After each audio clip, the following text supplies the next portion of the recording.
How's it going, everybody? Stavvy saying what is good to all my Super Saiyan homies, and I am here for my review of DBS Chapter 65. So right out the bat, I just want to go out and say, I want to say it started back around Chapter 59, Chapter 60, something like that.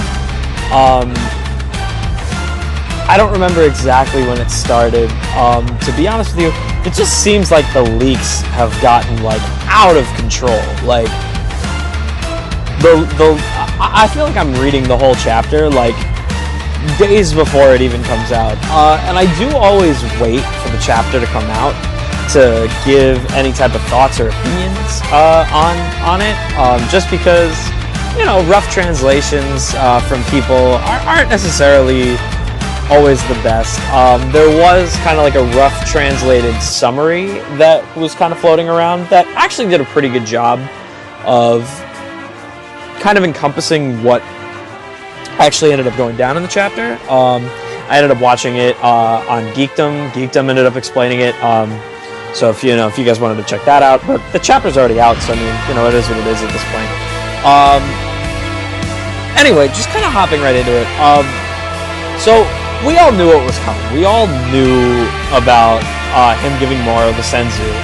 And we all knew that, we were going to kind of get this planet version of Moro at the end of the chapter, just from kind of that meme image that's been floating around. Now, granted, I didn't think that was going to be the very end of the chapter. I was kind of expecting to get, not some resolution on that, but some kind of movement in the right direction on that. But I will say, the first thing I want to kind of talk about is kind of, I think something we've all kind of been saying at this point, or a lot of people have been saying online, is that as great as Moro's progression has been as a character, Goku's progression has been non-existent. It's just, it hasn't been there. He's making the exact same mistakes he was making in the Cell Saga, and now he's even adding a little bit of hubris to it. Because at least, in the Cell Saga, it was yeah, okay, I give up. Gohan, you gotta take care of this. I'm not strong enough. He flat out knew that he wasn't gonna be able to take care of Cell. The difference here is that Goku knows he can take out Moro at any given second, as was proved later in the chapter when he was alright, yeah, no, fine, never mind, I'll end it. When Whis was finally hey, you need to do something about this. So it's very interesting to me to kind of see the way Goku is going about this, especially because, looking back at one of the previous chapters, right when Mirus was about to disappear, we got that little flashback where he talks about why it is, he lets his opponents live, and why he just keeps fighting them over and over again, why he believes that people will be redeemable and see the error of their ways.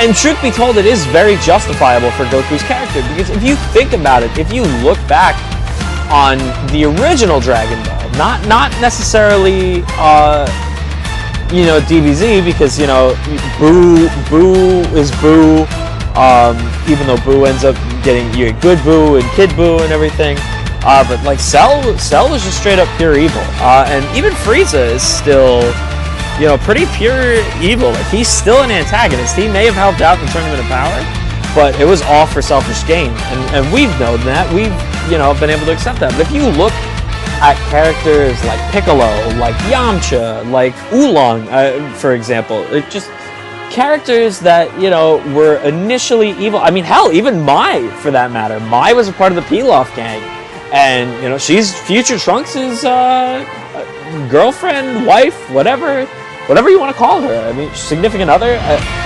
So the concept of, letting the opponent survive and maybe redeem themselves and become an ally in the future is not a foreign concept to Goku's character. This is not a foreign concept. But as Jacko says himself, this is someone who's never, ever, ever going to change. He was locked in Galactic Prison for millions of years for a reason. Geekdom mentioned it in his video. It happens in literature, it happens in real life. there are members of society that should not be in society. They need to be locked away, or in Dragon Ball's case, destroyed, or whatever. They need to be separated, and it's very clear at this point, like, to everybody except Goku, that Moro is one of these people, that he needs to be taken care of. He's gonna be a problem. And I have to say, there's part of me that feels like with the way that things were written, that, so we know that Toyotaro, while he's kind of the main focal point of the writing process, he's still running things by Toriyama. Toriyama is still giving loose manuscripts to him to kind of try and steer the story along in a direction that he would steer it. And so there's a part of me that feels like, from the way it's written, that this is how Toriyama wants Goku to be. This is how he wants Goku to be going forward. He always wants him to have, you know, good intentions and to just purely want to fight strong opponents. And we see that when he powers down from Ultra Instinct and is like, you know, you could have been a really strong fighter had you trained and done stuff. We see this side of Goku numerous times throughout Super in general, for that matter. I mean, even just the whole Tournament of Power itself is a clear example of this side of Goku's character. So it's not like this is coming out of left field, and it's not like this is a strange development, but it is clear that this is how Toriyama wants Goku to be. He's not looking to develop Goku at this point, which I think is silly, considering that, you know, he's hundreds of episodes and chapters into this story that he's written. You know, there are 3 different I don't want to say sagas, because, you know, we have Android Saga and all that. Saga's the wrong word for it. There are 3 different incarnations of Dragon Ball, and to sit here and just be like, well, you know, this is it for the MC is silly to me. But I think, by the way everybody else is written, that Toyotaro kind of knows and understands where we as an audience are coming from. Because you can kind of see Jacko's getting annoyed, Krillin's getting annoyed, Beerus is getting annoyed, Whis is getting annoyed. Everybody is getting annoyed at Goku, because he is just not doing what he should be doing. He clearly has the power to take care of this, and he's just not doing it. And so, I will say, that's something I really like as an audience member, is that I know that this is who Goku is, and I know that this is what we should expect of Goku.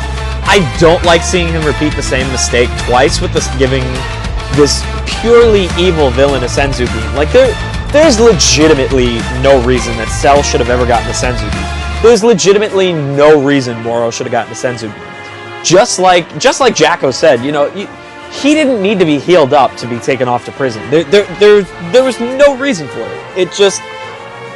It's Goku being Goku, and making the same mistakes over and over again. And now, literally, all of Earth is paying for it. Now that Moro has transformed into the Earth itself, which, by the way, speaking of Moro's transformations, this little image right here that we got of him first transforming once he absorbed Beerus' power and kind of got a little bit of his goatiness back, like, got that fur on his back growing out, got that fur on the leg, almost as if, like, it was like his version of Super Saiyan 3, like his hair started growing out of the back, like Super Saiyan 3. I have to say, I really liked the way it looked, and then it just went out the window immediately. Like, if that's what Moro 7-3 had looked like, just straight out the gun, that would have been great. And there's almost a part of me that wonders, did Toyotaro listen to the feedback about the way Moro 7-3 looked and actually change the appearance? That would be pretty cool. I don't know whether or not he did or didn't, but that would be pretty cool. And to kind of wrap things up on the Moro Planet perspective, this is a really cool idea and a really cool villain. Because truly, I cannot think of a way out of this. I mean, as Whis said himself, there's really not much way around this. In terms of, there's not going to not be consequences. Like, there are going to be consequences to whatever happens to Moro now, because Goku just wanted to have a chat with him and wanted to see where he stood morally. So the only thing I can think of, because we have not heard from him in, honestly, it seems like since they got healed up, right before Goku left to go reconfront Moro, is we haven't heard from Vegeta ever since the first fusion with Moro 7-3, and he's still got Force Spirit Fission, and there's a part of me that wonders, will he be able to use the Force Spirit Fission? My goodness, that's a mouthful. The Force Spirit Fission to separate Moro from the rest of the Earth. That, or even just separate him from 7-3. Because if he pulls him away from 7-3, will he be able to still be fused with the Earth? Or was that one of his abilities like he was consuming? Because the way it looked was his head was kind of in the dirt, and then it like his head and the hands popped out of the ground. So I wonder if it was similar to like when he consumes 7-3, and that's how the fusion takes place. But regardless, that's the only option I could think of right now, is that Vegeta can come in and use Force Spirit Fission to kind of take care of this. And quite frankly, I say this to people all the time, and I say it with so much love, considering that Vegeta is not just my favorite character in Dragon Ball, he's not just my favorite character in anime, he's my favorite character in all of literature and television. I genuinely love Vegeta more than any other character in existence. But I know that the person who feels the exact opposite about that is Akira Toriyama. I know for a fact he is the exact opposite. He does not care for Vegeta. And so I know that there's no version of this story that Toyotaro is going to be able to float by Toriyama in which Vegeta is going to get the win on this one. So, I don't know. I kind of wonder how they're going to work themselves out of this one. It's a really cool situation for them to be in. It's very unique for Dragon Ball. This is a completely new villain. I don't know. It's just kind of like he basically put a suicide bomb on himself and strapped the Earth to the bomb. That's pretty crazy. So I'm pretty excited to see what's going to happen next chapter. Despite my frustrations with Goku, I did enjoy the chapter, mainly because of characters like Whis and Beerus and Krillin and Jacko, who are sitting there being like the audience and saying, dude, you gotta figure it out. Like, you're screwing everybody now. This isn't Moro anymore, it's you. You need to get past your issues, you need to get past your hubris so we can take care of this. So yeah, that's really that on that. These are kind of my fresh thoughts. I literally just finished reading this just before recording. I didn't write anything. These are all just my initial thoughts after finishing the chapter. So let me know what you guys think. Did you guys enjoy the chapter despite all the leaks? Did you guys look at the leaks beforehand? Are you curious to see where this is going to go? Or have you kind of lost interest in arguably the most interesting villain in Dragon Ball in years? Let me know down in the comments, and I'll see you guys in the next one. Peace out.